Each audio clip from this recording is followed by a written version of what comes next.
G congratulation.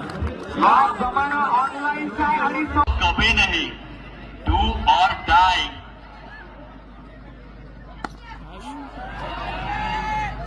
On साइडला सजवलेला फटका एकच प्रश्न पुढे चेंडू घेऊन